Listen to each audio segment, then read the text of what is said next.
Fitur pay later alias bayar nanti belakangan semakin menjamur ya kita lihat karena wajar nih transaksi di e-commerce dan aplikasi-aplikasi lain yang di Indonesia juga kan semakin meningkat dan Anda adalah para kontributornya pasti. Nah, otomatis perusahaan fintech lihat ini sebagai peluang yang besar, ada pasar yang besar yang bisa dimanfaatkan. Nah, pertanyaannya bagaimana dengan nasib kartu kredit? Apakah masa depan kartu kredit ini akan terancam ya dengan gempuran pay later yang semakin banyak? Kita bahas bersama.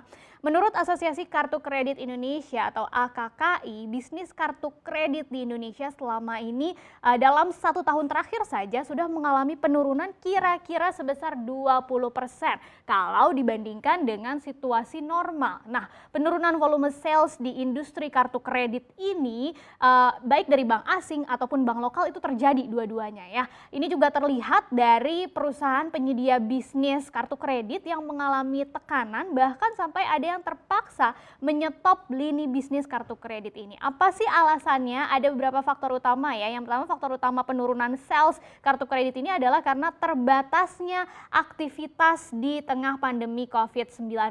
Karena kan kita semua ada di rumah aja nih selama masa pandemi ini. Padahal kan fokus kartu kredit adalah sebagai alat pembayaran travel misalnya atau hiburan dan lain-lain di dalam atau di luar negeri gitu yang saat ini masih sangat terbatas. Nah, faktor lainnya ada juga nih karena munculnya metode transaksi lain yaitu tadi pay later, bayar nanti atau bayar kemudian yang disediakan oleh banyak sekali perusahaan financial technology atau fintech yang langsung bekerja sama dengan platform e-commerce yang ada ya.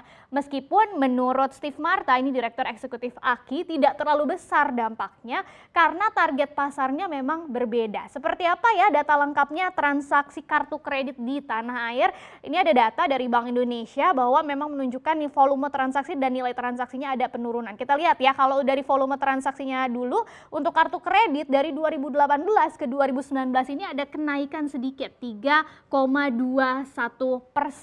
Nah, kemudian di tahun 2020 pandemi kan langsung ada di Indonesia gitu ya, anjlok gitu sampai sekitar 20-an% menjadi 274,68 juta transaksi. Nah, yang terbaru sepanjang kuartal pertama 2021 ini juga ambles bahkan sampai 21,68% menjadi hanya 66,2 juta transaksi kalau dibandingkan dengan kuartal pertama 2020. Begitu juga dengan nilai transaksinya. Sama seperti volume transaksinya dari 2018 ke 2019 itu ada peningkatan yang cukup signifikan bahkan kalau dari segi nilainya 9,03% pertambahannya. Kemudian di tahun 2020 seperti volume transaksi tadi yang langsung anjlok, ini juga nilai transaksinya langsung tergerus sampai bahkan 30,28% menjadi 238,9 triliun rupiah dan 3 bulan pertama tahun ini sudah ambrol sekitar 27,69% menjadi hanya 56,85 triliun rupiah dibandingkan kuartal pertama 2020 ya. Selain karena aktivitas masyarakat tadi yang dibatasi selama pandemi, anjloknya transaksi kartu kredit ini juga bisa jadi indikasi bahwa masyarakat itu memang menahan konsumsinya. Apalagi ketika ekonominya sedang sulit kan, otomatis kita sebagai konsumen lebih hati-hati lagi dalam membelanjakan uang kita dan mungkin memilih save money dulu kali ya, nabung dulu. Tapi ternyata data kartu kredit yang lesu ini berbanding terbalik loh dengan data pay later yang tadi menjadi saingan di masa depan mungkin ya. Walaupun tadi kan menurut asosiasi dampak pay later terhadap kartu kredit tidak terlalu besar karena marketnya berbeda.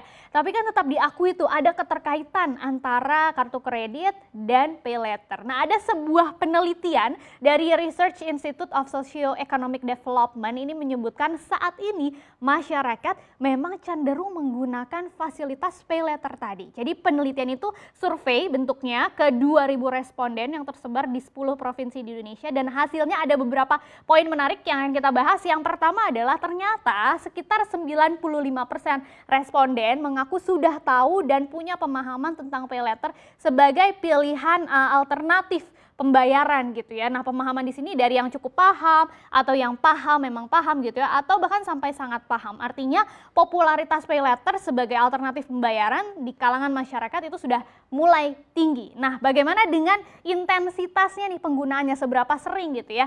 Selama pandemi COVID-19, data menunjukkan jumlah pengguna yang tergolong sangat sering menggunakan layanan pay letter gitu ya. Artinya lebih dari 10 kali dalam sebulan, itu meningkatnya sampai 22,52%. Begitu juga dengan jumlah pengguna yang sering menggunakannya atau sekitar 5 sampai 10 kali per bulannya itu menggunakan pay letter, sudah naik juga 7,2%. Nah, apa sih alasannya banyak yang pakai pay letter ini? Mayoritas atau sebanyak 82,97% mengatakan pakai pay letter karena alasan kedaruratan ya. Jadi maksudnya mereka ini yang tadi memakai pay letter, menggunakan pay letter untuk membeli kebutuhan yang mendadak, yang urgent ketika ternyata keuangannya lagi terbatas gitu. Ini tandanya konsumen sudah cukup bijak karena motif penggunaan pay letternya bukan lagi buat konsumtif, tapi memang membeli kebutuhan yang penting yang diperlukan, tapi ternyata kondisi keuangannya sedang tidak memungkinkan ya. Walaupun ada juga sih alasan lain untuk beli barang di luar pengeluaran bulanan, untuk belanja dengan cicilan yang pendek-pendek, dan pastinya nih para konsumen juga mencari promo-promo yang menarik ya dari pay letter ini, apalagi yang baru terbit gitu. Nah, apakah pay letter ini juga bermanfaat untuk membantu mengelola keuangan? Ini jadi salah satu pertanyaan juga di riset ini kepada responden. Jawabannya menarik nih, ternyata 92,3% setuju bahwa pay letter ini bermanfaat untuk mengelola keuangan. Kenapa? Karena pay letter kan punya limit tertentu ya, ada minimal transaksinya, maksimal transaksinya, dan biasanya nih minimal transaksinya dan maksimalnya tidak terlalu besar. Jadi dengan menggunakan pay letter ini, konsumen itu bisa lebih leluasa lagi mengatur pengeluarannya, merencanakan keuangan jangka panjang, termasuk mengatur uang untuk menabung. Nah, bagaimana dengan keamanannya ya, kan kadang kita sering takut nih. Tapi menariknya 94% itu justru mengaku percaya, sudah percaya pada jaminan perlindungan dan keamanan dari pay letter, dari yang sudah disediakan, yang memang sudah terdaftar atau mendapatkan izin dari OJK. Ini bagus sebetulnya ya, tapi jangan sampai karena terlalu percaya tadi malah jadi mudah menjadi korban penipuan oknum-oknum nakal yang mengatasnamakan pay letter yang ada gitu ya. Nah, terus apa sih keunggulannya dari pay letter kalau dibandingkan dengan kartu kredit? Karena fiturnya, layanannya kan mirip-mirip nih sebetulnya. Nah, ada dua jawaban yang paling banyak, yaitu yang pertama akses yang lebih mudah, sebanyak 77,2%.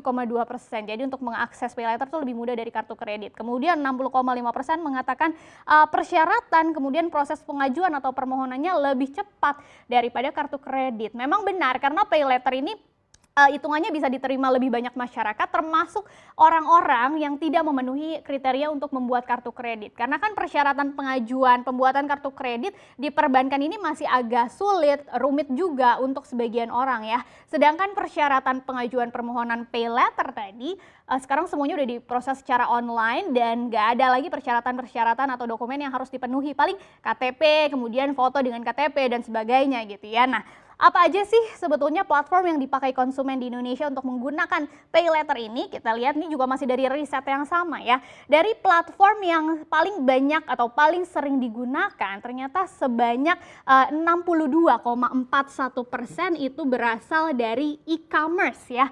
Jadi e-commerce yang ada di Indonesia, misalnya yang paling banyak adalah Shopee nih, ternyata mendominasi dengan Shopee Pay Later-nya. Paling banyak ada 52,06%, padahal Shopee Pay Later ini tergolong baru, tapi ternyata dengan promosi-promosi yang menarik tadi bisa menarik minat konsumen gitu ya, dan punya limitnya sekitar 750.000 sampai 15 juta. Bunganya juga mulai dari 2,95% dengan tenor 1 sampai 6 bulan. Kemudian dari e-commerce juga ini ada Tokopedia yang berwarna kuning ya, abaikan warna hijau di sini. Tokopedia 10,35%. Di Tokopedia sendiri ada beberapa layanan pay letter yang bisa digunakan konsumen. Ini mulai dari Kredivo, kemudian ada juga Home Credit, Indodana, OVO Pay Later.